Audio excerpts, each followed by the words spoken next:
Isang dambuhalang puting, ahas ang gumapang paayat sa puntot ng lolo at nagsimulang maglikaw-likaw, balif na hinuhukay ang lupa. Sa sandaling iyon, napasigaw si Tala. Nababalot man ng lupa ang puting kaliskis ng ahas. Patuloy pa rin itong nakikisay at lumulubog sa puntot. Huwag! Tama na! Espiritu, bakit mo ginagawa to? Humagulgol si Tala. Binubulabog mo ang payapang pamamahinga ni Lolo. Ngunit hindi tumigil ang ahas. Inumpok nito ang ulo sa lupa at sinimulang itulak ang lupa gamit ang buong katawan. Sumirit ang mapulang dugo mula sa puting kaliskis nito. Nagsisimula ng masugatan ang katawan ng ahas. Ano kaya ang nagudok sa mahiwagang nilalang na ito para magwala ng ganito? Ngayon, ikukuwento ko sa inyo ang nakagigimbal na dahilan. Magandang araw sa inyong lahat. Salamat sa pagsubaybay sa aming kuwento ngayon. Nasaan man kayo at anuman ang inyong ginagawa. Papunta man sa trabaho o nag-ayos ng bahay. Sana'y masiyahan kayo. Kung mag-iwan kayo ng komento, labis naming ikagagalak. At bago magsimula ang kuwento, isang pindot lang sa like button ay magbibigay sa amin ng lakas para makhatid pangang mas magagandang kuwento. Handa na ba kayo? Simulan na natin ang kuwento. Nangyari ito noong Oktubre ng nakaraang taon, sa isang araw na malamig ang ihip ng hangin ng Taglagas. Dumating si Tala kasama ang kanyang asawang si Marco at kapatid na si Ben para dalawin ang puntot ng kanilang lolo. Eksaktong isang taon na mula nang pumanaw ito. Ang libingan ng lolo, na nasa gilid ng bundok, ay napapaligiran ng mayayabong na punongangga. Sa tuwing umihip ang hangin, ang nga dahon ay sumasayaw at lumilihangang mahinang kaluskos. Ngunit habang papalapit sila sa puntot, may kakaiba silang naramdaman. Iba ang pakiramdam kumpara sa dati. Ate, parang may kung ano roon, sabi ni Ben sabay turo. Sa ibabaw kuntot, may isang puti at mahabang bagay na nakapulupot. Nang makalapit sila, naging malinaw kung ano iyon. Isang dabuhalang puting ahas. Mahigit 3 metro ang haba ang malaking ahas. Ang purong puting kaliskis nito ay kumikinang sa sinak ng araw. Ahas, napaurong si Marco sa gulat. Humanap kang patpat, kailangan nating itaboy yan, ngunit nakilala ni Tala ang ahas. Ito ang parehong puting ahas na paminsan-minsay nagpapakita sa bahay ng kanyang lolo 10 taon na ang nakalilipas. Sandali lang, kilala natin ang ahas na yan. Sabi ni Lolo, isa siyang bantay. Sabi ni Tala habang maingat na lumalapit. Itinaas niya ahas ang ulo nito at tumingin kay Tala. Ang nga mata nitong kasing pula nga. Ruby ay may dalang taimtim na pakiusap. At nun nangyari. Biglang itinaas ng ahas ang katawan nito at sinimulang iumpok ang ulo sa lupa. Kalabok, kalabok. Isang malakas na tunok ang umalingaw-ngaw. Nabaliw na yata, sigaw ni Ben. Lalong naging marahas ang kilos ng ahas. Binaluktot nito ang katawan na parang letrang. Bago muling iniunat, sinisimulang hukayin ang lupa. Para itong isang dambuhalang barna na umiikot para itulak ang lupa. Ang puting kaliskis nito ay napuno ng putik. Pero hindi ito tumigil. Sa halip, mas desperado pa itong nagukay. Lumapit si Tala para pigilan ang ahas. Tama na. Parang awam mo na. Hayaan mong magpahinga ng payapa si Lolo. Ngunit sumitsit ang ahas kay Tala. Isang babala. Ibig sabihin, huwag siyang lalapit. Wala na ang dati nitong maamong anyo. Nagsimulang dumugo ang katawan ng ahas. Natutuklap ang nga kaliskis nito dahil sa magagaspang na bato at ugat ng puno, ngunit nakpatuloy pa rin ito sa pahuhukay. Tila ba kung hindi ngayon, hindi na kailanman, para itong nakahanap niyang isang bagay na ikamamatay nito. Ano ba talaga ang hinahanap mo? Sabi ni Tala habang tumutulo ang luha. Nadudurok ang kanyang puso sa panunot sa espiritong hayop na minsay naging kaibigan ng kanyang lolo na desperadong sinisira ang puntot nito. Lalong lumalim ang hukay. Kalahating puting katawan ng ahas ay nasa ilalim ng lupa. Biglang may tumunok. Ting! Isang tunong ng isang bagay na tumama sa matigas. Mas maingat na hinukay nga, ahas ang bahaging iyon. Tinulak nito ang lupa gamit ang ulo at iwinasiwas ng buntot. Unti-unti. Isang itim na bagay ang lumitaw. Ano yan? Sumilip si Marco sa hukay. Mayroong isang bagay na nakabalot sa itim na plastik. Kwadrado ang hugis nito. Sinubukan itong kagatin at hanguin ng ahas. Ngunit dahil sa bigat palagi itong dumudulas. Hindi na nakatiis si Tala. Kailangan niyang malaman kung ano ang hinahanap ng ahas. Dahan-dahan siyang bumaba sa hukay at binuhat ang itim na balutan. Mabigat ito. Nang tanggalin niya ang plastik, isang kahon na gawa sa kahoy ang lumabas. Isang lumang kahon na gawa sa matibay na nara. Sa takip nito, nakaukit ang sulat kamay ng kanyang lolo. Ang katotohanan ay tiyak na lalabas. Nanginig ang nga kamay ni Tala. Walang duda, iniwan ito ang kanyang lolo. Ngunit bakit niya ito ibinaon sa kanyang libingan? May kandado ang kahon. Isang denumerong kandado. Gumapang ang ahas palapit kay Tala. Niyakap nito ang kahon gamit ang duguan nitong katawan. Tila ba isa itong tagapaktanggol na nagbabantay sa kahon. Ang ngapulang mata nito ay direktang nakatitik kay Tala. Sa mga matang iyon, mayroong pakiusap na hindi kayang ipahayag ang salita. Pakiusap, buksan mo ito. Ramdam niya ang pagsusumamo na ilabas ang katotohanan. Agad na naintindihan ni Tala. Ang kahon na ito ay naglalaman ng lihim sa pagkamatay ng kanyang lolo. At ang puting ahas na ito ay naghintay ng 1 buong taon para sa sandaling ito. Ano kaya ang laman ng kahon? Bakit ibinaon ng lolo niya ang ganitong bagay sa kanyang libingan? At paano nalaman ng mahiwagang ahas na ito ang tungkol dito? Niyakap ni Tala ang kahon at naalala ang araw na iyon, 10 taon na ang nakalipas. Siya ay isang 20 taong gulang na estudyante sa kolehiyo at nagbabakasyon sa bahay ng kanyang lolo. Isang umaga, lumabas siya sa bakuran at napasigaw sa gulat. Lolo, may ahas. May malaking puting ahas sa bakuran. Sa sigaw ni Tala, dali-daling lumabas ang kanyang lolo. Ngunit kakaiba, hindi siya nagulat. Sa halip, isang mahinahong ngiti ang gumuhit sa kanyang galabi. Sa wakas, dumating ka na. Hinihintay kita. Nagtaka si Tala sa sinabi ng lolo niya. Hinihintay niyo po? Ang ahas na yan? Oo. Isa siyang espiritong magdadala ng swerte sa ating pamilya. Dahan-dahang lumapit ang lolo sa ahas. Hindi ito tumakas. Sa halip, itinaas nito ang ulo at tiningnan ang lolo. Ang mapulang mata nito ay mahiwagang kumikinang. Nang iabot ng lolo ang kanyang kamay, maingat na lumapit ang ahas at idinikit ang ulo sa likod ng palat ng lolo. Para itong nagbibigay galang. Tala, huwag kang matakot. Hindi tayo sasaktan ng ahas na ito. Sa halip, poprotektahan niya ang ating tahanan. Ito nga ang sinabi ng kanyang lolo. Mula nun, ang puting ahas ay nagpapakita sa bahay ng lolo niya minsan o 2 beses sa isang buwan. Karaniwan tuwing kabilugan ng buwan. Sa tuwing nagpapakita ang ahas, may makababalahang nangyayari. Ang natutuyong puno ang santol sa hardin ay muling nabuhay. At ang natuyong balon ay muling nakaroon ng tubig. Namangha ang matao sa nayon. May engkanto raw na tumira sa bahay ni Mang Mateo. Napakaswerte niya. Sabi ngang nga kapitbahay na nainggit. Totoo nga, mula ng taong iyon, sunod-sunod ang magagandang nangyari sa pamilya ng lolo. Naging masagana ang aningang mangga at nakapagtapos si Tala sa kolehiyo bilang iskolar. Ang kapatid niyang si Ben ay natanggap sa trabahong pinapangarap niya. Lahat ay naging maayos. Ang pinakahanga-hanga ay ang ugnayan ng lolo at ng ahas. Sa tuwing darating ang ahas, upo ang lolo sa bakuran at magkakaharap sila. Bagamat hindi sila nag-usap, tila nababasa nila ang isip ng isa't isa. Minsan, kinukuwentuhan ng lolo ang ahas. Salamat sa pagdalaw mo. Naging kaibigan ka ng isang matandang malungkot.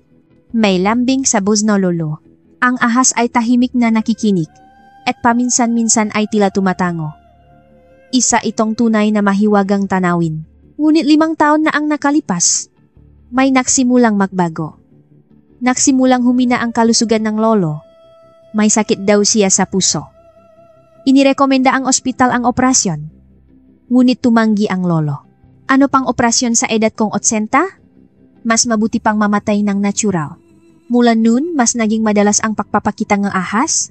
Mula sa dating buwanan, naging lingguhan na. At nagsimula itong gumawa ng kakaibang bagay. Nagbabantay ito sa labas ng kwartong lolo buong gabi o sinusundan ito ng malayo kapag naglalakad. Tila ba may binabantayan ito. 3 taon na ang nakalipas. Bumagsak ang lolo. Sa kabutihang palad, hindi ito malubha. Ngunit nahirapan na siyang mamuhay mag-isa. Kaya kumuha sila ang tagapag-alaga. Si Celia, isang babae na nasa edad 50. Mukha siyang may karanasan at mabait. Sa simula, maayos ang lahat. Inalagaan ni Celia ng mabuti ang lolo. Malinis ang pagkaing inihahanda niya at nasa oras ang pagpapainom ng gamot. Nasiyahan din ang lolo. Ngunit ang kakaiba ay ang reaksyon ng ahas. Mula nang dumating si Celia, naging kakaiba ang kilos nito. Hindi ito pumapasok sa bahay kapag nandun si Celia. Tinitignan lang nito ang bahay mula sa malayo. At kapag umalis si Celia, saka lang ito nagpapakita. Isang beses, habang namamalengke si Celia, pumasok ang ahas sa kwarto ng lolo. At paligit-ligit ito sa lolo habang gumagawa ng mahinang tunok. Tila nagbababala. Bakit? Hindi mo ba gusto si Celia? Tanong ng lolo, ngunit patuloy lang sa paggalaw ang ahas na tila balisa. Mula nun, nakpatuloy ang kakaibang kilos ng ahas. Tinititigan nito ang gamot na dala ni Celia. Sumisisi. O itinataas ang katawan sa harap ng pakaing inihanda nito. Ngunit walang nakantindi sa babala nga ahas. Inakala lang nila na naninibago ito sa tagapag-alaga. 1 taon na ang nakalipas. Noong taksibo, ang huling araw na nakita nila ang ahas. Sa araw na iyon, tila mas balisa ang ahas kaysa dati. Paulit-ulit nitong itinataas at ibinababa ang ulo sa labas ng bintana ng kwartong lolo. Tila sinusubukang sumilip sa loob. Pagsapit ng gabi, umupo ang ahas sa harap ng pinto at hindi gumalaw. Binantayan nito ang pinto. Iyon na ang huling beses na nakita nila ang ahas. Kinabukasan ng madaling araw, tumawag si Celia. Ma'am Tala, masamang balita. Si Lolo. Nang dumating sila matapos ang tawag, malamig na ang lolo. Atake raw sa puso. Ngunit ang kakaiba, bukas ang bintana ng kwarto ng lolo. Malamig ang hangin ng madaling araw. Bakit niya hahayaang bukas ang bintana?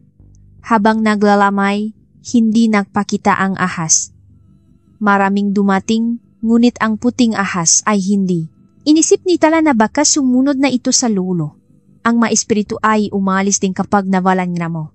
Ngunit 1 buwan ang lumipas. Sa unang kabilugan ng buwan, nagpakita ang ahas. Nakapulupot ito sa puntot ng lolo.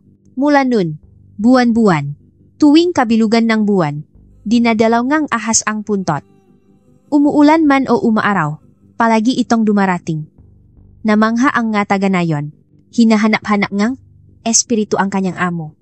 Napakabuti sigurong tao ni Mang Mateo noong nabubuhay pa. Lumipas ang 1 taon. At ngayon, sa araw ngang anibersaryo ngang kanyang pagkamatay, sa unang pagkakataon, gumawa ngang kakaiba ang ahas, sinimulan nitong hukayin ang puntot. Ngayon, naintindihan na ni Tala. Ang dahilan kung bakit naghintay ngang 1 taon ang ahas ay para sa araw na ito. Panahon na upang ilanta sa mundo ang katotohanang nakatago sa ilalim ng puntot. Nanginginig ang nga kamay ni Tala habang hawa ang kahon. Ano kaya ang mensaheng nais iparating ng espiritong naging kasama ng kanyang lolo sa loob ng 10 taon? Anong lihim ang itinatago ng kahon na ito na hinanap nito kahit pamaging duguan? 1 taon na ang nakalipas. Madaling araw, nagising si Tala sa tunog ng telepono. Tiningnan niya ang orasan. 4:30 ng umaga. Sino kaya ang tatawag ng ganito kaaga? Kinuha niya ang cellphone. Lumitaw ang pangalang Aling Celia sa screen. Kinabahan siya. Hello? Nanginginig ang boses ni Tala. Ma'am, masamang balita. Narinig niya ang naalalang boses ni Celia. Si Lolo. Si Lolo. Hindi na humihinga. Ano? Napabalikos bangon si Tala. Bumilis ang tibok ng kanyang puso. Tumawag ka na bang ambulansya? Opo, pero nasa bundok daw po tayo kaya matatagalan. Paano po ito, ma'am? Tiningnan ko po, pero naputo ang sinabi ni Celia. Nakmamadaling sumakay sa kotse si Tala, hindi man lang nakapag-ayos. Si Marco ang nakmamaneho. Mula Maynila hanggang sa bahay ng lolo sa Rizal, karaniwang inaabot ng 1 oras at kalahati. Ngunit dahil madaling araw, walang traffic. Nakarating sila sa loop ng 1 oras. Ngunit para kay Tala, parang walang hanggan ang bayahe. Sana po walang nangyaring masama. Paulit-ulit na dasal ni Tala. Pagdating nila sa bahay ng lolo, nandun na ang ambulansya. Ngunit tilawalan ng magawa ang paramedic. Pumasok siya sa loop. Bukas ang pintong ng kwarto ng lolo. Nakahiga ang lolo sa kama. Payapa ang kanyang mukha. Tila mahimbing na natutulog. Ngunit hindi na gumagalaw ang kanyang dibdib. Lolo. Hinawakan ni Tala ang kamay ng lolo. Malamig. Kasing lamig ng bato. Bumuhos ang kanyang ngaluha. Hindi siya makapaniwala. Kahapon lang ay nakausap pa sila sa telepono. Tala, ang ganda ang panahon. Maraming bulaklak ang puno ng mangga ngayon. Umuwi ka sa Taglagas para mamitas. Iyon ang huling sinabi ng kanyang lolo. Lumapit ang paramedic. Pasensya na po. Ilang oras na po siyang pumanaw. Gumuho ang mundo ni Tala. Inalalayan siya ni Marco. Dumating ang doktor. Matapos ang mabilis na pagsusuri, idineklara siyang pumanaw. Mukhang atake sa puso. May sakit po ba siya sa puso? Opo. May angin na po siya. Tumango ang doktor. Noon napansin ni Tala ang isang kakaibang bagay. Bukas na bukas ang bintana ng kwarto ng lolo. Bagamat Abril na, malamig pa rin ang hangin ng madaling araw. Aling Celia, bakit po bukas ang bintana? Tanong ni Tala. Nagulat si Celia. Hindi ko po alam. Pagkakita ko po, bukas na. Kagabi po, siguradong sarado yan. Kakaiba. Ayaw ng lolo na bukas ang bintana sa gabi. Lagi niya itong isinasara ng mahigpit dahil sa malamig na hangin. Bakit niya ito bubuksan sa kalagitnaan ng gabi? Lumapit si Tala sa bintana. May puting bagay na nakadikit sa pasimano. Nang tingnan niya ng malapitan, isa itong kaliskis ng puting ahas. 3 o 4 na malilit at maninipis na kaliskis ang nakadikit doon. Napunta ba ang ahas? Bulong ni Tala. Ngunit sabi ni Celia ay hindi niya alam. Nang tiningnan ko po siya 10:00 ng gabi, wala pong kahit ano. Mahimbing din po ang tulog niya. Mga 3:00 ng madaling araw, may narinig akong kaluskos kaya tiningnan ko. Huminto si Celia.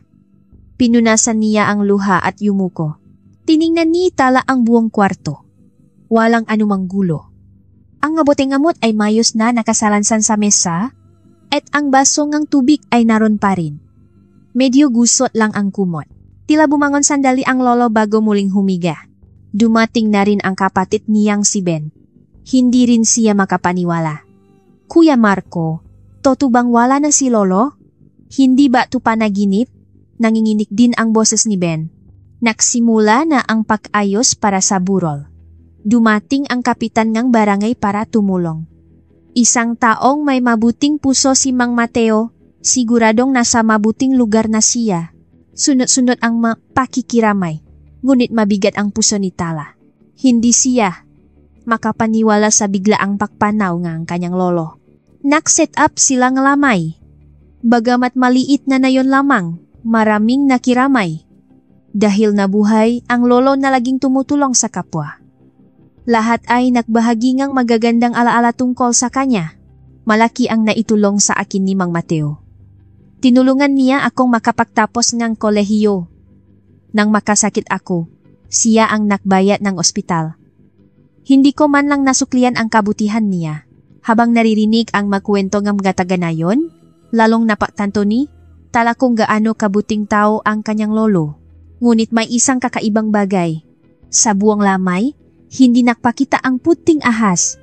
Ang espiritong naging kasama ang lolo sa loob ng 10 taon, hindi man lang nakpakita sa huling sandali. Lumingalinga si Tala, ngunit hindi niya makita ang ahas. Nagulat din kaya ang ahas at nagtago? O talagang sumunod na ito sa lolo? Sa ikalawang gabing lamay, na naginip si Tala ngang kakaiba. Nagpakita ang kanyang lolo. Nakasuot itong puting damit. Lolo. Tatakbo sana si Tala, ngunit pinigilan siyang lolo. Tala, makinig kang mabuti. Wala na akong oras. Malayo ang tunog ng boses ng lolo. Opo, lolo. Sabihin niyo po ang lahat. Pagkatapos ng 1 taon, sa pagdalaw ninyo sa puntot, ituturo ngang hasang daan. Sundan mo siya. Ano pong ibig niyong sabihin? Anong daan? Ang katotohanan. Kailangan mong hanapin ang katotohanan. Inihanda ko na ang lahat. Nagsimulang maglaho ang imahe ng lolo sa panaginip. Sandali, lolo. Sabihin niyo pa po. Ngunit nawala na ang lolo. Sa halip, lumitaw ang puting ahas. Tinitigan nito si Tala bago dahan-dahang tumalikot at gumapang palayo. Susundan sana siya ni Tala ng magising. Basang-basa siya ng pawis. Simpleng panaginip lang ba iyon? O talagang may mensahe ang kanyang lolo? Matapos ang 3 araw na lamay, inilibing nila ang lolo. Sa isang maaraw na lugar sa gilid ng bundok. Isang payapang lugar na napapaligiran ngang mapuno ngang mangga. Nang ibinababa na ang kabaong sa lupa, naramdaman ni Tala na may nakatingin sa kanya. Lumingon siya at nakita ang puting ahas na nakapulupot sa isang sangangang puno. Nanatili ron ang ahas hanggang matapos ang libing. Mula nun, hindi na bumalik si Celia sa bahay ng lolo. Tapos na ang trabaho niya. Nang dumating siya para kunin ang huling sahot, may sinabi siyang kakaiba. Bago po pumanaw si lolo, may sinabi po siyang kakaiba. Ano po yun? Tanong ni Tala. Darating daw po ang ahas. Alam daw po ang ahas ang lahat. Tapos may inilagay po siya sa drawer. Tinanong ko po kung ano yun, sabi niya lang malalaman din daw sa takdang panahon. Kinilabutan si Tala. May kutob na ba ang kanyang lolo? Ngunit nun, hindi niya naintindihan ang kahulugan nito. Isang lihim na malalaman lamang pagkatapos ng 1 taon. 1 buwan matapos pumanaw ang lolo. Bumalik si Tala sa bahay nito para maglipit nga gamit. Malungkot ang walang laman na bahay. Ang bahay na nawalang ngang init ng kanyang lolo ay isa na lamang lumanggusali. Sinimulan niyang ayusin ang silit aklatan. Nang buksan niya ang drawer ng mesa, may natakpuan siyang hindi inaasahan.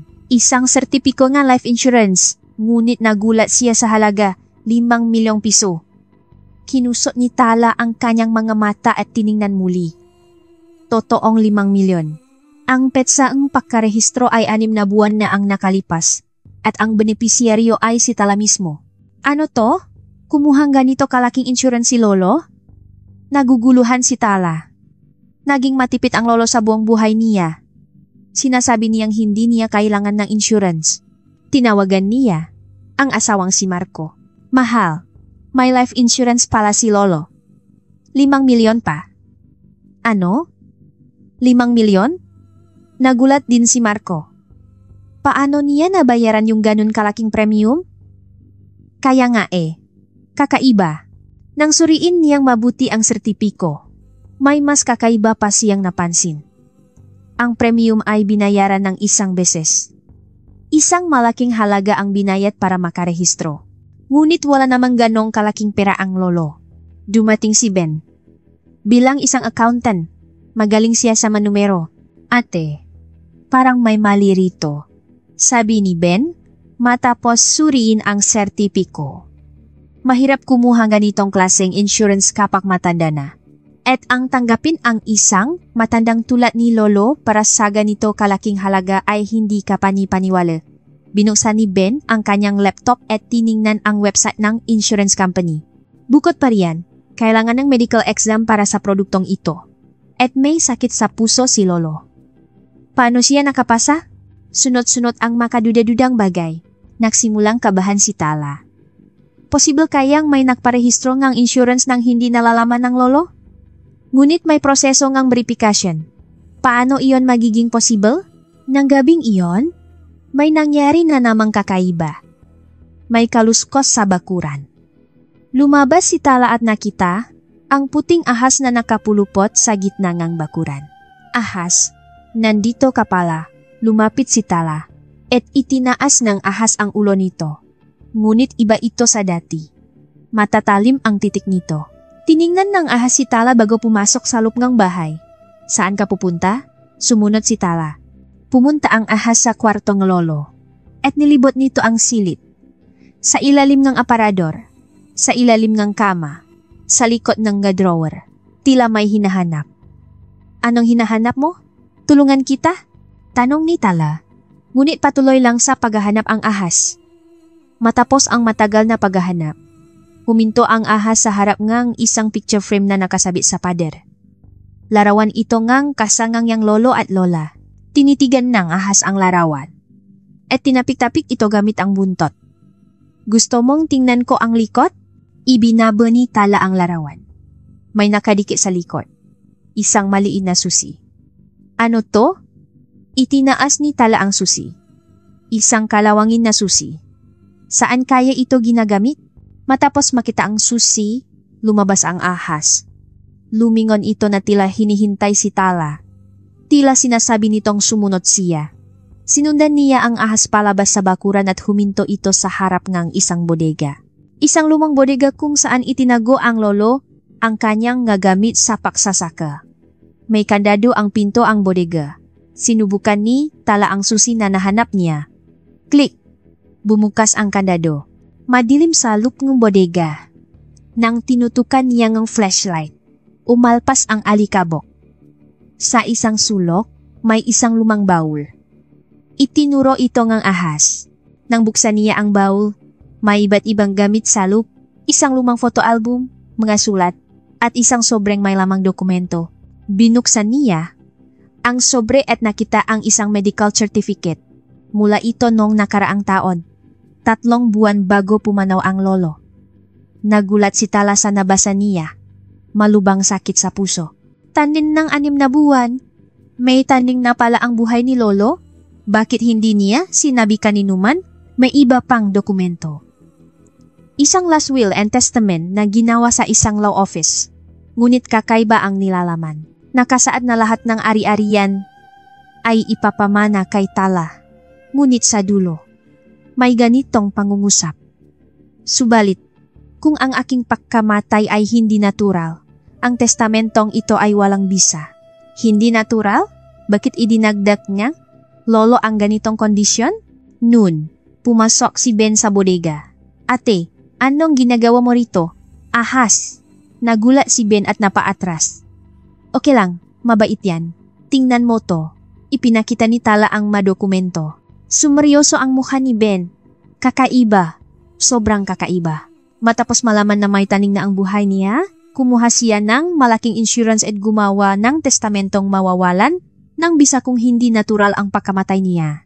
Para bang inaasahan niyang may papatay sa kanya. Pareho ang iniisip ni Tala.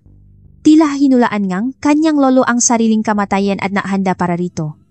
Ngunit sino ang may dahilan para patayin ang lolo? Mula nun, mas madalas nang napakita ang ahas. Mula sa dating buwanan, naging 2 o 3 beses na sa isang linggo. At sa bawat pagkakataon, paligid-ligid ito sa puntot.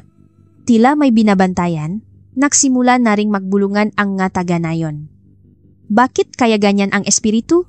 Dahil ba sa lungkot sa pagkawala ng amo? O may nangyari bang hindi maganda? Maging ang mga hindi naniniwala sa pamahiin ay nagtaka sa kilos ng ahas. Lumipas ang 3 buwan, muling nagpakita si Celia. Tumawag siya kay Tala. Ma'am, pwede po ba tayong makita? May importante po akong sasabihin. Tungkol saan po? Mahirap po kasing sabihin sa telepono. Gusto ko po sanang personal tayong mag-usap. Ang lugar ang kanilang pakikita ay isang kapihan sa bayan. Mukhang pagod na pagod si Celia. Maputla ang kanyang mukha at maitim ang ilalim ang kanyang mata. Sa totoo lang po, hindi ako makatulog. Kinokonsensya po ako, sabi ni Celia habang nanginginig na hawa ang tasang kape. Ano pong ibig niyong sabihin? Baka po mali ang naibigay kong gamot kay lolo. Ano po? Nagulat si Tala at tiningnan si Celia. Tumulo ang luha mula sa mga mata ni Celia. May nag-utos po sa akin na palitan ang gamot niya. Sabi po, gamot daw po iyon para sa puso. Pero ngayon pong iniisip ko, baka po lason yun. Nakagigimbal ang pag-amin ni Celia.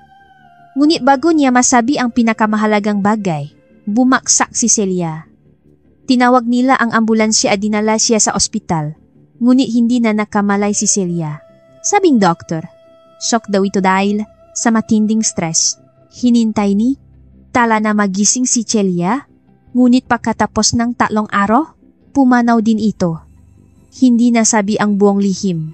Kung sino ang nag-utos na palitan ang gamot, kung lason ba talaga iyon, hindi na malalaman. Ngunit isang bagay ang sigurado, may sabwatan sa pagkamatay ang lolo. At sa likod nito, may isang taong may motibong patayin siya. Nakpasya si Tala. Ilalabas niya ang katotohanan. At lumipas ang 1 taon. Sa wakas, dumating ang araw na sinabi ngang lolo sa kanyang panaginip, ang araw ngang unang anibersaryo ngang kanyang pakamatay. Ang araw na malalaman niya kung anong daan ang ituturo ngang ahas. Umaga ng unang anibersaryo. Makulimlim ang langit. Maagang gumising si Tala para maghanda ng maalay. Inihanda niya ng buong puso ang mapaboritong lolo. Adobo, sinigang, at iba't ibang kakanin. Ngunit sa isang sulok ng kanyang puso, may kaba. Anong ipapakita ngang ahas ngayon? Makakatoto kaya ang panaginip niya? Habang paakyat sila ang bundok, nagsalita si Ben. Ate, totoo ba yung kwento tungkol sa ahas? Yung sinabi ni lolo sa panaginip mo? Tumango si Tala. Mahirap paniwalaan. Ngunit totoo, nag-aalala rin si Marco. Ano kayang ibig sabihin ng may ipapakita ang ahas? Huwag naman sa nang hukayin ang puntot. Et nun nga, habang papalapit sila sa puntot, may nakita silang puti. Ang ahas. Nakapulupot ito sa puntot, tila mas malaki ito kaysa dati. At may ibang enerhiyang nararamdaman. Isang espiritual na enerhiya. Ahas, nandito na kami. Lumapit si Tala. At itinaas ng ahas ang ulo. Ang mamata nitong parang ruby ay nagliliwanag. At dahan-dahan itong bumaba mula sa puntot. Nang ihahanda na nila ang mga alay, biglang nagsimulang kumilos ng kakaiba ang ahas. Nagsimula itong umikot sa paligid ng puntot. Mabagal sa simula, pagkatapos ay bumilis ng bumilis. Tila nagsasagawa ang isang ritual. Anong ginagawa niyan? Nagulat si Ben at napaatras. Mga 10 ikot siguro, biglang huminto ang ahas. At tinitigan nito ang isang punto sa puntot. Ang ibabang kaliwang bahagi ng bunton. At doon nagsimula. Nagsimulang mahukay ang ahas na parang bali. Inumpok nito ang ulo sa lupa at binaluktot ang katawan para itulak ang putik. Sa lakas ng pag-umpok ng ulo, umalingaw-ngaw ang tunog. Huwag! Tama na! Sigaw ni Tala. Ngunit hindi tumigil ang ahas. Ang puting kaliskis nito ay napuno ng putik at nagsimulang dumugo. Dumudugo na rin ang ulo nito. Natuklap ang kaliskis sa noo at lumabas ang pulang laman. Bali! Ate! Baka magpakamatay yang ahas na yan. Sinubukang pigilan ni Ben ang ahas. Ngunit walang nangyari. Sumitsit ang ahas at nakbanta. Tila handa itong manuklaw kapag may lumapit. Ito ang unang beses na nakpakita nga. Ganitong kabangisan ang mamong ahas. Patuloy itong nagukay. Ngayon, ginamit na rin nito ang buntot. Gamit ang malakas na kalamnan, iwinasiwas nito ang lupa at itinulak ang nga bato. Lalong lumalim ang hukay, 1 metro na. Lalong lumala ang masugat ng ahas. Sa puting katawan nito, kumalat ang pulang dugo. Tila nakaroon ito ng pulang disenyo. Ngunit hindi ito tumigil. Sa halip, mas desperado pa itong nahukay. Tumulo ang luha mula sa mga mata ni Tala. Ahas, parang awa mo na, bakit mo ginagawa to? Nun nagsalita si Marco. Mahal, mukhang may hinahanap talaga ang ahas. Huli na. Mukhang hindi na natin siya mapipigilan. Tama siya. Determinado ang matang ahas. Ramdam ang desperasyon na kung hindi ngayon, hindi na kailanman. Ting! Isang mapurol na tunog ang narinig. May tinamaan ang ahas. Mas maingat nitong hinukay ang bahaging iyon. Gamit ang duguang ulo, Tinulak nito ang lupa at inalis ang mabato gamit ang buntot. Nagsimulang makita ang isang itim na plastik. May isang bagay na makapal na nakabalot ng ilang beses. Sinubukan itong kagatin at hanguin ng ahas. Ngunit dahil sa bigat, palagi itong dumudulas. Ako na. Bumabasitaw sa hukay. Dahan-dahan niyang binuhat ang itim na balutan. Mabigat ito. May matigas na bagay sa loob. Isa-isa niyang tinanggal ang balot ng plastik. 4 na patong. Nang matanggal ang huling plastik, isang kahon na gawa sa kahoy ang lumabas. Isang lumang kahon ng nara. Medyo maitim na ang ibabaw, ngunit mukhang matibay. Sa takip, nakaukit ang sulat kamay ngang lolo. Ang katotohanan ay ibinabaon sa lupa, ngunit alam ngang espiritu. Nanginig ang makamay ni Tala. Sinadya itong ibaon ng lolo rito, at naniwala siyang hahanapin itong ahas. May kandado ang kahon. Isang numerong kandado. 4 na numero. Gumapang ang ahas palapit kay Tala. Niyakap nito ang kahon gamit ang duguan nitong katawan. Tila, ba ngayon lang natapos ang kanyang misyon? Naawa si Tala sa itsura nito kaya hinaplos niya ang ahas. Salamat sa hirap mo. Maraming salamat. Tila kumalma ng kaunti ang ahas sa haplos ni Tala. Ngunit hindi pa rin nito binitawan ang kahon. Tiningnan nito si Tala gamit ang mapulang mata at mahinang umungol. Ang tunok na iyon ay tila nagsasabing bilisan mo, buksan mo na. Ano kaya ang password? Tanong ni Ben. Birthday ni Lolo? O anibersaryo nila? Nak-isip si Tala. Biglang may pumasok na numero sa isip niya. Ang araw na una niyang nakilala ang ahas. Ang petsangang araw na iyon 10 taon na ang nakalipas. 8,1,5. Nangingining ang makamay ni Tala habang inilalagay ang manumero. Click! Bumukas ang kandado. Lahat ay napahinto. Sa pahinga, at tinitigan ang kahon. Dahan-dahang binuksan ni Tala ang takip. Sa loob ng kahon, may 3 bagay. Isang USB, isang sulat sa sobre, at isang maliit na bote. Sa sobre ngang sulat, nakasulat ang para kay Tala. Sulat kamay ngang lolo. Nanginginig ang kamay habang kinukuha ang sulat. Ang ahas ay nanatiling nagbabantay sa tabi ng kahon. Kahit dumadaloy ang dugo mula sa mga sugat nito, tila ba 1 taon nitong hinintay ang sandaling ito. Nang bubuksan na niya ang sulat, may narinig silang mayaba mula sa malayo. May umaakya sa bundok. Mabilis ang mahakbang. Biglang naging alerto ang ahas. Itinaas nito ang katawan at tinitigan ang direksyon kung saan nanggagaling ang mga yabak.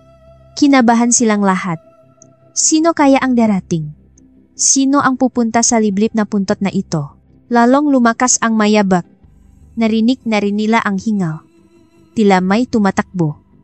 Sa pagitan ng mga puno, nakita nila ang isang tao, isang babaeng nakaitim. Nang makalapit, nakita nila ang mukha. Nagulat sila. Si Ana pala, ang anak ni Celia. Ang batang babae na nakita nila sa burol ng ina nito. Tama na. Sigaw ni Ana. Huwag niyong buksan ang kahon na yan. Sino ka? Tanong ni Tala. Humihingal na sumagot si Ana. Ako po ang anak ni Celia. Bago po siya mamatay, may ipinakyusa po siya. Sa unang anibersaryo, pumunta raw po ako sa puntot at pigilan kayo. Bakit? Para saan? Sabi po ni nanay, kapag nalaman ang katotohanan, lahat daw po tayo ay magiging sawing palat. Ngunit binuksan na ni Tala ang sulat. Susugot sana si Ana, ngunit hinarangan siya ng ahas. Gamit ang duguan nitong katawan, hinarangan nito ang daan ni Ana at nakbantang sumitsit. Sinimulang basahin ni Tala ang sulat. Nakita niya ang nangingini na sulat kamay ng lolo.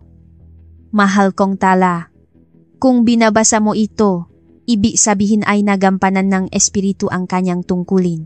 Isang dahilan lang kung bakit ko isinusulat ito para iparating sa iyo ang katotohanan. Nanginig ang mga kamay ni Tala. Nakpatuloy ang sulat. May nagtatangka sa buhay ko. At ang salarin ay isa sa ating pamilya. Isang planadong pakpatay para sa insurance money. Ang ebidensya ay nasa USB. At ang bote ay naglalaman ng lason na ipinainom nila sa akin. Isa sa pamilya. Hindi makapaniwala si Tala. Sumeryoso rin ang mukha ni Ben at Marco. Mas nakagigimbal pa ang sumunod na nilalaman ng sulat. Kasapwat si Celia. Ngunit tinatakot lang din siya. May totoong utak sa likod nito. Isang taong lumapit sa akin nang malaman niyang may taning na ang buhay ko. Alam ko ang plano nila kaya sinadya kong kumuha ng insurance para mag-iwan ng ebidensya. Nagsimulang umiyak si Ana. Tinakot lang po si nanay. Ginamit po niya ako para takutin si nanay. Kaya napilitan lang po siyang gawin yun. Patawarin niyo po sana siya. Kinuha ni Tala ang USB. Ang USB na naglalaman ng katotohanan. Ano kaya ang nakarecord dito? Ngunit hindi nila ito masusuri dito. Kailangan nila ng laptop. Tiningnan niya ang bote. May lamang malinaw na likido. Punit na ang etiketa, ngunit may nababasa pang maletra. Malabong nakasulat ang KCL. Kinuha ni Marco ang bote. Bilang isang parmasyutiko, alam niya agad kung ano iyon. Potassium chloride to. Kapag itinurok sa mataas na dosis, nagdudulot ito ngang atake sa puso. Ginagamit to sa medisina, pero pwede ring gamitin na bilang lason. Kung ganon, nilason si Lolo? Tanong ni Ben na hindi makapaniwala. Tumango si Ana. Sabi po ni nanay, may nakbigay daw pong gamot na to at sinabing gamot sa puso. Nalaman na lang daw po niya kalaunan. Kaya kinain siya ng konsensya hanggang. Hindi ba niya sinabi kung sino yung taong yun? Tanong ni Tala. Umiling si Ana. Hanggang sa huli? Hindi po niya sinabi. Natatakot po yata siya. Sabi niya lang, isang taong kayang manakit sa amin. Umungol ang ahas. Dumadaloy pa rin ang dugo. Mukhang malubaha ang masugat nito. Nakmamadaling isinareni. Tala ang kahon at niyakap ito. Umuwi na muna tayo. Kailangang gamutin ang ahas at tingnan ang USB. Habang pababa ang bundok, hindi umalis sa tabi ni Tala ang ahas. Kahit pa'y kaika, sumunod pa rin ito. Tila ba may misyon itong tapusin ang pagbabantay. Sumama na rin si Ana. Kailangan na raw ilabas ang katotohanan at pagbayaran ang kasalanan ng kanyang ina. Pagdating sa bahay, agad nilang ginamot ang ahas.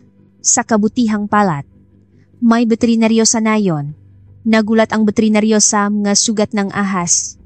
Paano ito nakagalaw na ganito kalubha ang mga sugat?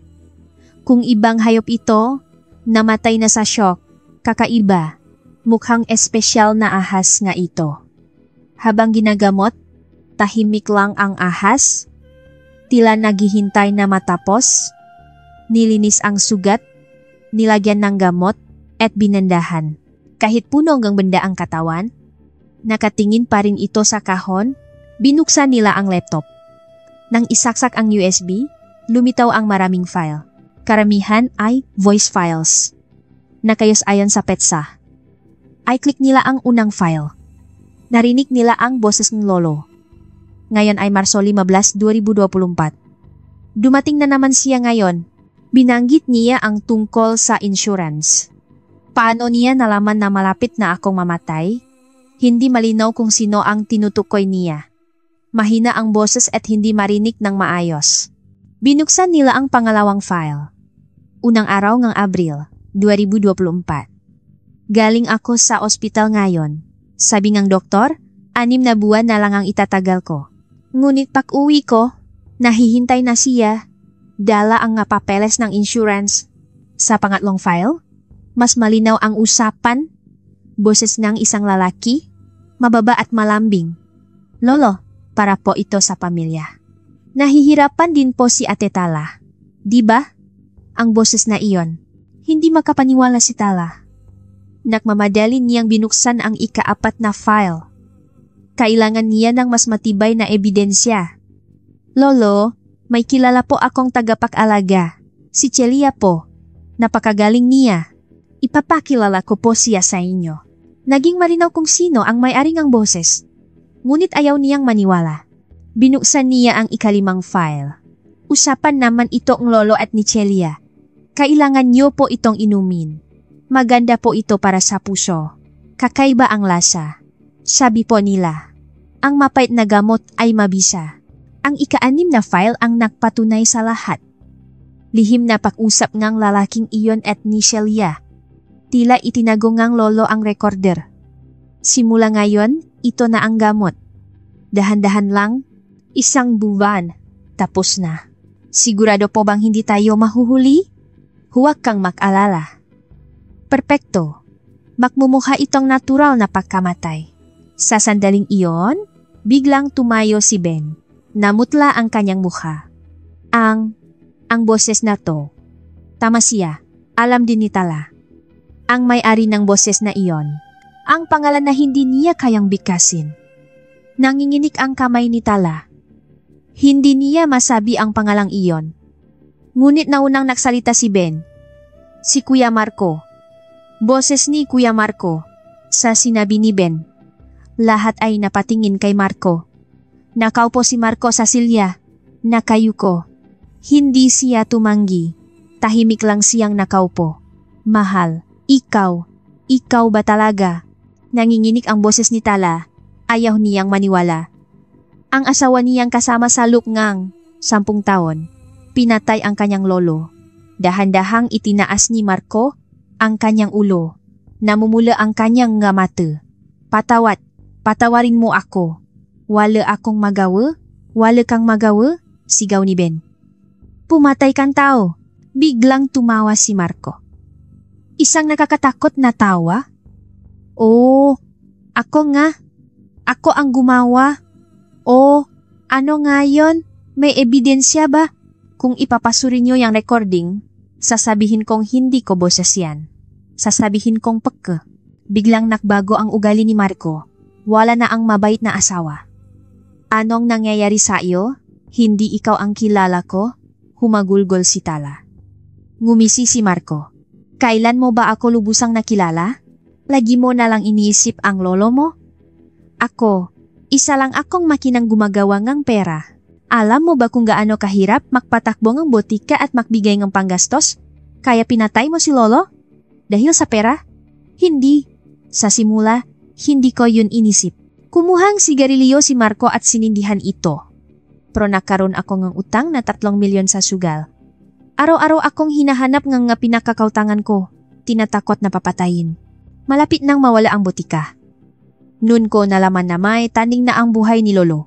Mamamatay din naman siya. Tinulungan ko lang siyang mapabilis. Sa sandaling iyon, malakas na sumitsit ang ahas.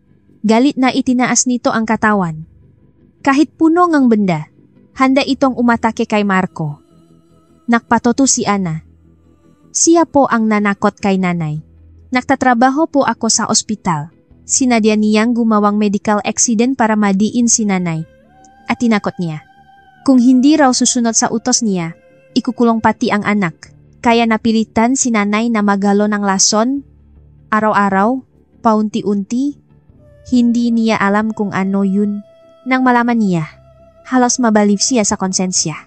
Hindi siya makatulog sa gabi. Kinuha ni Tala ang cellphone para tumawa ng pulis. Ngunit pinigilan siya ni Marco.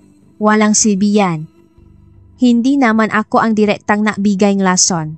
Patay na si Celia kaya wala ng testigo. At walang fingerprint ko sa bote na yan. Noon nagsalita si Ben. Hindi mo to ginawang mag-isa. Diba? May kasapwat ka. Ano? Nagulat si Marco. Naisip ko lang, kakaiba. Paano mo nalaman na may taning na ang buhay ni lolo? May kumuha ng medical records niya. At ang pag-apply ng insurance, hindi mo kayang gawin mag-isa. May nakpeke nga dokumento. Tumpa ang hula ni Ben. Sumeryoso ang muha ni Marco. Oo, may kasosyo ako. Pero hindi ko sasabihin kung sino. Sa sandaling iyon, bumukas ang pinto. Pumasok ang nga pulis. May tumawa daw. Sino po ang tumawag? Hindi pa po kami tumatawag. Sumagot ang hepe. May anonymous tip po kaming natanggap na dito raw matatakpuan ang ebidensya ng isang murder case. Kinuha nila ang USB at ang botang lason, hindi nanlaban si Marco. Sa halip, kampante pa ang itsura niya. Habang dinadala, sinabi niya kay Tala, hindi mo alam kung sino ang tunay na nakakatakot. Siya ang nakplano ng lahat. Ako, tagasunod lang. Dinala sa presinto si Marco, ngunit hindi na siya nagsalita. Ngunit sapat na ang ebidensya. Lumabas sa voice analysis na tugma ang boses sa recording sa boses ni Marco at sa botang lason, nakuha ang fingerprint ni Celia. Ilang araw ang lumipas. Tumawag ang National Bureau of Investigation o autopsy daw ang labi ng lolo. Bagamat isang taon na, masusuri pa rin daw kung may lason. Pumayag si Tala. Kailangan niyang malaman ang buong katotohanan. Nakagigimbal ang resulta ng autopsy. May nakitang mataas na antas ng potassium chloride sa katawan ng lolo. Higit pa sa nakamamatay na dosis. Hindi ito ibinigay ng isang beses, kundi unti-unting naipon sa loop ng mabang panahon. Habang umusat ang investigasyon, mas marami pang katotohanan ang lumabas. Ang utang ni Marco sa sugal ay hindi 3 milyon kundi 5 milyon. At ang nakpautang sa kanya ay si Celia. Si Celia ay hindi simpleng tagapag-alaga. Isa siyang profesional na kriminal na sangkot sa organisadong insurance murder. Napatunayang marami na siyang pinatay na matatanda gamit ang parehong paraan. Ngunit may tanong pa rin. Sino ang sinasabi ni Marco na tunay na utak sa likod ng lahat? Paano niya nalaman ang taning sa buhay ng lolo? At bakit may nag-anonymous tip sa pulis? Sinabi ngang investigador, tiningnan namin ang computer records ng ospital. May isang taong walang pahintulot na tumingin sa medical records ni lolo. Kinabahan si Tala. Huwag naman sanang may isa pang miyembro ng pamilya na sangkot. Ang ahas ay nanatiling nagbabantay sa tabi ng kahon. Medyo magaling na ang nasugat nito, ngunit may benda pa rin. Paminsan-minsan, tumitingin ito kay Tala na tila may gusto pang sabihin. Tila sinasabing hindi patapos ang lahat, may katotohanan pang dapat hukayin. Ibinuklat ng investigador ang madokumento. Nang i-trace namin ang IP address na ginamit para i-access ang records ng ospital, isang kawili-wiling resulta ang lumabas. Ang lokasyon ang access ay isang accounting firm. Iyon ang accounting firm kung saan nagtatrabaho si Ben. Hindi makapaniwala si Tala. Pati si Ben? Hindi po? Hindi po magagawa ngang patit ko yan. Ngunit nagpatuloy ang investigador. Ang mas nakakagulat, ang 5 milyong pisong insurance money matapos pumasok sa account ni Ma'am Tala ay nakatakdang ilipat agad sa ibang account. Nang i-trace nila kung sino ang may-ari ngang account na iyon, biglang tumayo si Ben, tila tatakas. Ngunit sa harap ng pinto, may mapulis na. Ben, Pati. Pati ikaw? Nanginginig ang boses ni Tala. Lumingon si Ben. May luha sa kanyang mata, ngunit malamig ang kanyang ekspresyon. Sorry ate, pero kailangan ko ring mabuhay. Anong sinasabi mo? Bakit? Napaupo si Ben. At inamin ang lahat. Sa totoo lang, may utang din ako. 2 milyon dahil sa pakalugi sa stocks. Nanguha rin akong pera sa kumpanya. Kapag nahuli, kulong ang baksa ko. Nun inalok ako ni Kuya Marco. Ayusin daw namin gamit ang insurance money ni Lolo. Kaya, nakipagsabuatan ka kay Marco? Hindi makapagsalita si Tala sa gulat. Ako ang kumuha ng medical records ni Lolo. Dahil accountant ako, madali lang makpeke nga dokumento. Ako rin ang nakpeke ng papeles para sa insurance. Si Kuya Marco, siya lang ang gumawa ng utos. Ngunit hindi lang iyon. Nagpatuloy si Ben. Sa totoo lang, ako rin ang nagrekomenda kay Celia. Alam kong profesional na manloloko siya para sa insurance. Pero sinabi ko kay Kuya na ordinaryong tagapag-alaga lang siya. Kaya, plinano mo ang lahat mula simula. Nang malaman mong may taning na ang buhay ni Lolo? Tanong ni Tala. Tumango si Ben. Nahak ko ang sistema ng ospital at nalaman ko. Naghahanap ako ng matatandang pasyente na may taning. Noon ko nakita si Lolo. Perpektong target. Kaunti lang ang pamilya. May ari-arian. Target? Tinawag mong target si Lolo. Sumabo ang galit ni Tala. Noon, gumalaw ang ahas.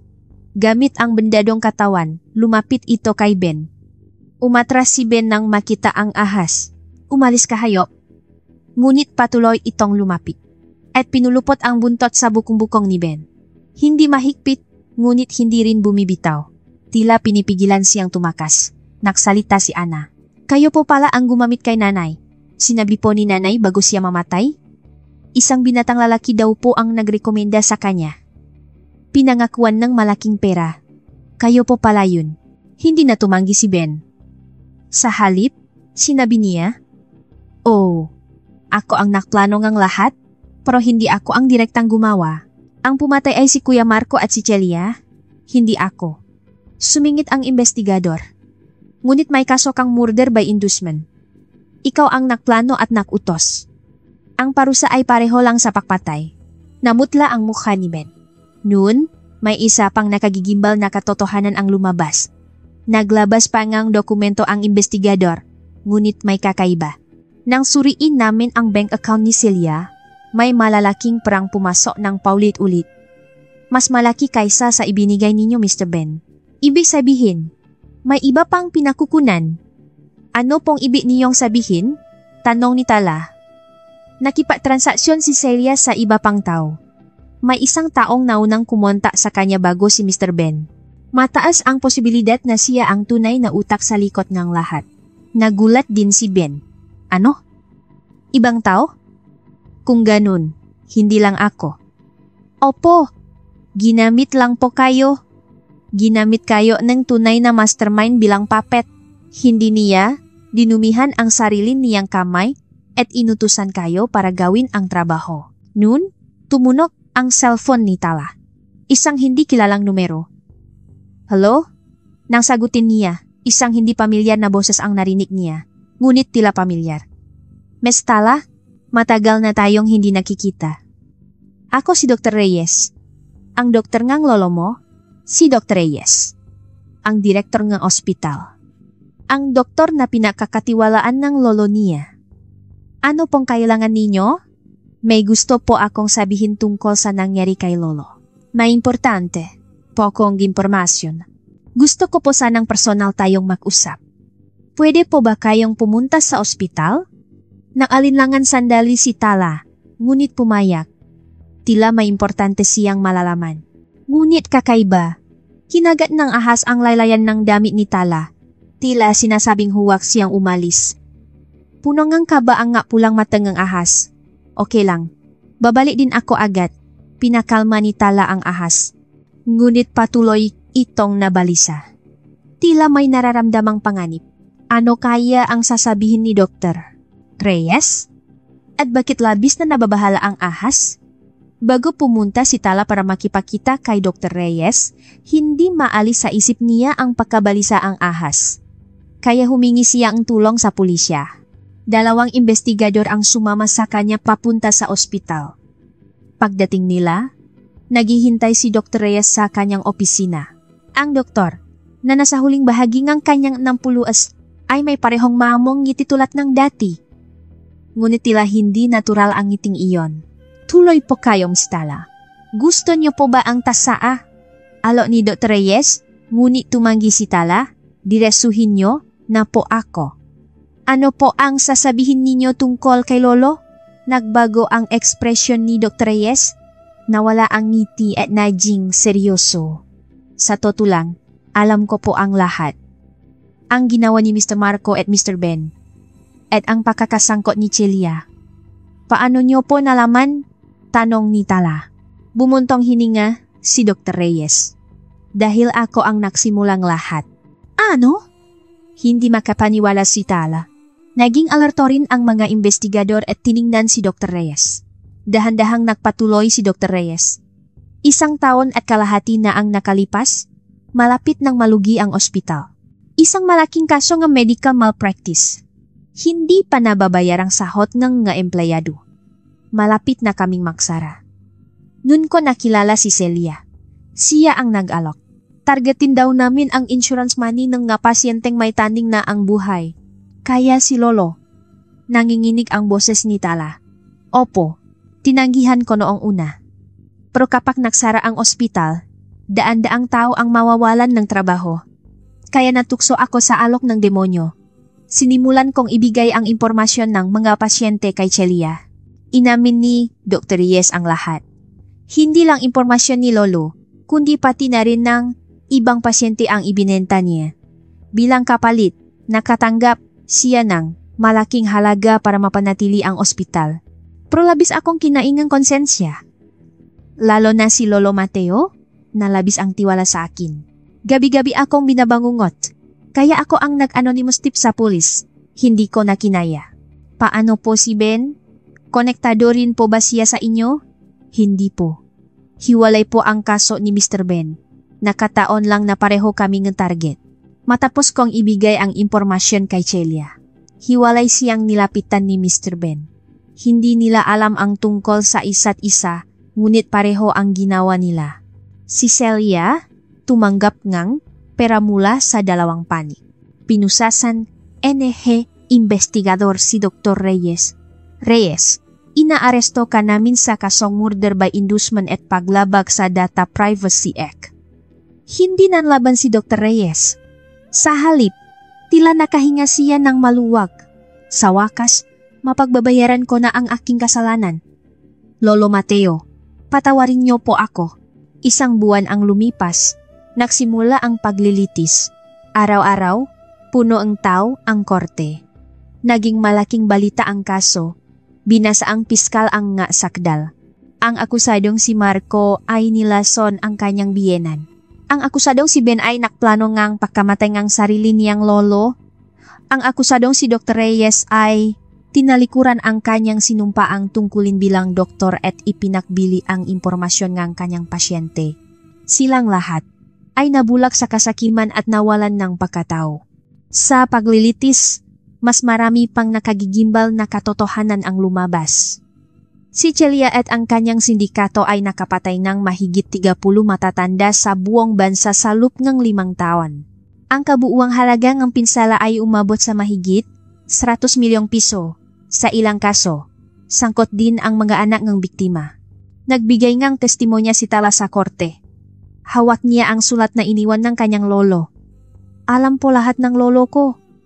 Napapatayin siya. Pero ayaw niyang pakdudahan ang sarili niyang pamilya. Kaya nakiwan siya ng ebidensya. Umaasang lalabas ang katotohanan. Sa testimonya ni Tala, may mga humagulgol sa korte. Ang nga pamilya ng iba pang biktima. Pareho ang sakit na kanilang pinagdadaanan. Idinahilan ng mga abogado ang kahirapan sa buhay at mental pressure. Ngunit matigas ang hukom. Ang kahirapan ay hindi kailanman magiging dahilan para pumatay.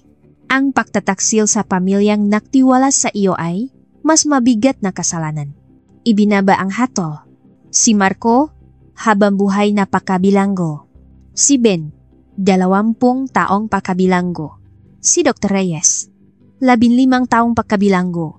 Bagamat pumanaw na si Celia, ang anak niyang si Ana ay binigyan ng probasyon. Napatunayang tinakot lamang siya. Matapos ang paglilitis, dinalaw ni Tala ang puntot ng lolo. Kasama niya ang ahas. Magaling na ang masugat nito at bumalik na ang dating puting kinang. Lolo, lumabas na po ang katotohanan. Naparusahan na po ang nga may sala. Magpahinga na po kayo ng payapa. Yumukot si Tala sa harap ng puntot. Yumukot din ang ahas. Tila sabay silang nagbibigay galang. Noon, isang kamangha-manghang bagay ang nangyari.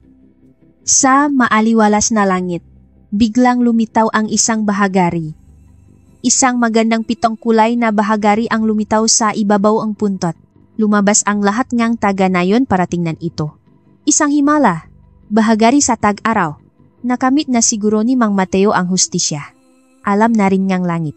Itinaas ng ahas ang ulo nito patungo sa bahahari. Sa mga pulang mata nito, nasalamin ang kulay ng bahahari. Tila ba nakangiti ang lolo mula sa langit? Noon lang gumaan ang pakiramdam ni Tala. Dahil nawala na ang samang loob ng kanyang lolo. At dahil sa ahas, nalaman niya ang katotohanan. Lumipas ang 6 na buwan matapos ang paglilitis. Ginamit ni Tala ang pamanang iniwan ng lolo para magsimula ng isang espesyal na proyekto. Itinatak niya ang Lolo Mateo Memorial Center for the Elderly sa kanilang nayon. Isang lugar para alagaan ang mga matatandang, mag-isa at protektahan sila mula sa pang-abuso at panoloko. Sa pagbubukas ang center, maraming dumalo.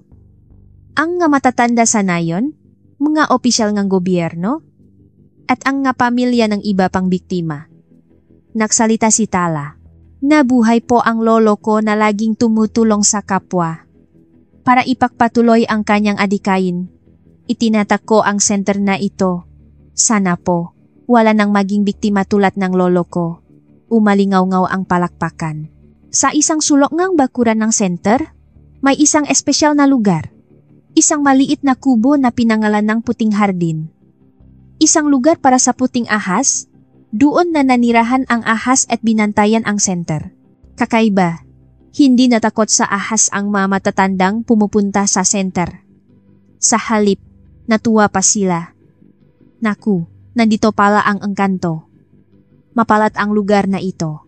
Sabi nila, iyan daw ang kaluluwa ni Mang Mateo. Balita ko, nakikilala raw niyan ang masasamang tao. Totoo nga, nakpakita nga espesyal na kakayahan ang ahas. Kapag may tao may masamang intensyon na pumupunta sa center, kakaiba ang kilos ng ahas. Sumisitsit ito at nag-alerto o pinatutunog ang isang kampana para ipaalam sa mga staff. Isang beses, may dumating na manloloko na nagpapanggap na mabait sa mga matatanda. Hinarangan ng ahas ang daan niya at hindi ito pinalampas. Nang imbestigahan, nalaman nilang may record nga itong manloloko. Maraming beses na nangyari ito kaya nakuha ng ahas ang tiwala ng lahat. Nagtatrabaho na rin si Ana sa center. Para pagbayaran ang kasalanan ng kanyang ina, masipag siyang nagtrabaho. Buong puso niyang inalagaan ang nga matatanda. Sa simula, may pag-alinlangan ang mataw. Ngunit sa paklipas ng panahon, nakita nila ang katapatan ni Ana. Linggo-linggo, dinadalaw ni Tala ang puntot ng lolo. Asa bawat pagkakataon, kasama niya ang ahas. Matapos mag-alay, umiikot sila sa paligid ng puntot. Hindi na siya mag-isa. Kasama na niya ang ahas. Tila naglalakad kasama ang lolo. Lumipas ang isang taon. Naging sikat sa buong bansa ang center. May mga dumadalaw mula sa ibang rehiyon para magpatayo ng katulad na center. Ibinahagi ni Tala ang kanyang kaalaman. Umasang mas marami pang matatanda ang mapoprotektahan. Isang araw ng taksibo, isang espesyal na bisita ang dumating sa center, isang piskal mula sa Department of Justice. Ms. Tala, may alok po kami. Plano po naming bumuong isang special task force para sa makrimen laban sa mamatatanda. Pwede po ba kayong maging consultant? Buong pusong tinanggap ni Tala ang alok.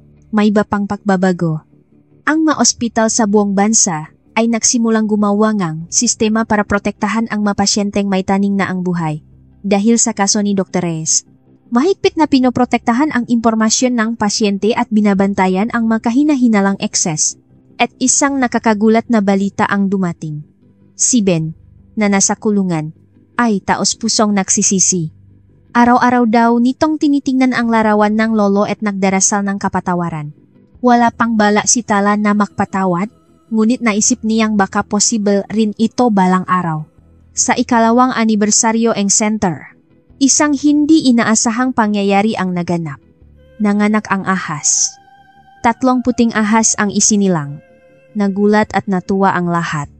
Nagpatuloy ang lahi engkanto. Isa itong napakagandang senyales. Siguradong masaya si Lolo Mateo sa langit. Ang nga anak ay kasing talino ngang ina. Lumibot sila sa center at naging kaibigan ng nga matatanda. Lalo na sa mga malulungkot, lumalapit sila at sinasamahan. 5 taon ang lumipas. Mahigit 10 na ang center sa buong bansa. Libu-libong matatanda ang napoprotektahan. Malaki ang ibinabang krimen laban sa mga matatanda. Tinawag itong epekto ni Lolo Mateo ngang media. Tuwing anibersaryo ng pagkamatay ng lolo, may espesyal na paktitipon. Naktitipon ang nga kinatawan mula sa lahat ng center para mag-alay nga alaala. Ang malungkot na pagkamatay ngang, isang matanda ay naging daan para mailigtas ang maraming buhay. Sa araw na iyon, dinalaw muli ngang puting ahas ang puntot ng lolo. Matanda na ito at mabagal na ang kilos, ngunit patuloy pa rin itong nagbabantay. Kasama ang kanyang nga anak. Ang 4 na puting ahas ay umikot sa puntot na tila nagsasagawa ngang isang ritual. Naisip ni Tala, Kung buhay pa ang lolo, gaano kaya siya kasaya sa nakikita niya? Tila nanalo ang kasamaan. Ngunit sa huli, lumabas ang katotohanan. Isang masakit na kamatayan, ngunit mas marami itong nailigtas na buhay. Pagsapit ngang dapit hapon, muling lumitaw ang bahagari sa ibabawng kuntot. Isang double rainbow ngayon. Tila pinaparangalan ng langit ang kalooban ng lolo. Itinaas ng ahas ang ulo nito patungo sa bahagari. Sam nga pulang mata nito, wala ng lungkot, kundi kapayapaan. Nangako si Tala sa harap ng puntot ngolo. Lolo, ipagpapatuloy ko po ito hanggang sa huli, para wala nang mamatay ng may sama ng loop. Para lahat ng matatanda ay magkaroon ng marangal na pagtatapos. At kasama ang nga espiritong ito, babantayan ko sila. Umihip ang hangin. Isang mainit na hangin ng taksibol, sumayaw ang nga sangang ng puno ng mangga. Tila sinasabing lolo, mahusay, Tala ko. Lumapit ang puting ahas kay Tala at marahang hinawakan ang laylayan ng kanyang damit. Tila sinasabing umuwi na sila. Sinundan ni Tala ang ahas pababangang bundok. Nakasunod din ang kanyang nga anak. Mula sa malayo, tila isang puting laso na dumadaloy sa daan ng bundok. Pagdating sa sentro, naghahanda ng hapunan ang mamatatanda. Tala, nandito ka na pala. Nagluto ako ng tortang talong. Nandito na rin pala ang nga alaga natin. Halikayo. Umupo sila sa isang mainit na hapagkainan at nakwentuhan. Sa labas ngang bintana, papalubok na ang araw. Isang payapang gabi. Ang kasamaan ay tila nananalo sa simula, ngunit sa huli, bumabagsak ito sa harap ngang katotohanan. At ang mabuting kalooban ay nagpapatuloy sa mga susunod na henerasyon. Ang diwa ni Lolo Mateo ay magpapatuloy magpakailanman sa pamamagitan ng sentro ng puting ahas at ni Tala. Dito nagtatapos ang ating kwento. Salamat sa pakikinig hanggang sa huli. Kung mayroon kayong kakilalang matandang mag-isa, bakit hindi ninyo sila kamustahin? Ang maliit na pag-alala ay maring maging malaking tulong. Hanggang sa susunod na magandang kwento.